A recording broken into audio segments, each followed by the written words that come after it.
Alright.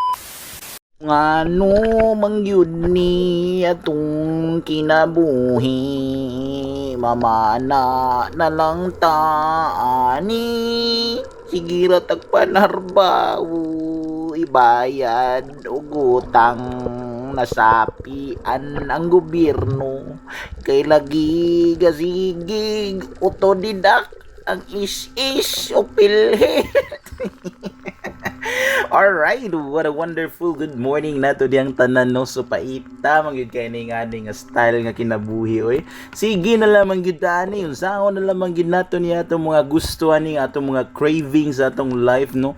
Ang kana atong craving nga balay, auto, sports car, unsaon na lang man nato na kung kanta. Autodidak nga ato ang sweldo diretso no paita.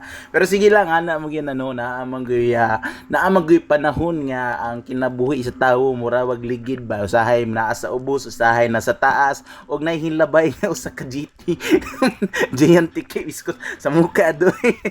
So well anyway singa na mo kinabuhi na to no. So let's go back to our topic for today. So karon no naghanta diri dapit sa may ledge diri natin nakit-an usa ka armor car. Klaro kay basing nana gani.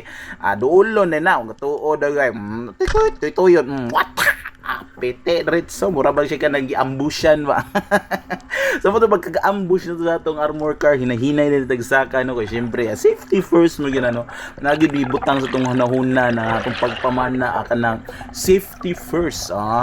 Grabe na giningana no.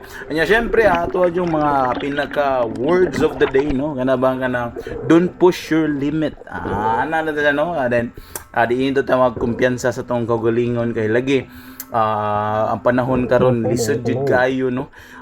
Mga disgrasya ta diha taman ra gid ta ingon nga maingon tagkuanan na kanang taman ra gid ingon nga mabian niya ato ang gwapang asawa. Bitaw safety ta permente ha. Mao ginay sulod sa tong alipatakan mga kaspero na to diha. Always dive with precautions. So mara no tong kuha karon usa ka armor car pagkalamian nindot na kay kog sud-an ani sinugba. Alright.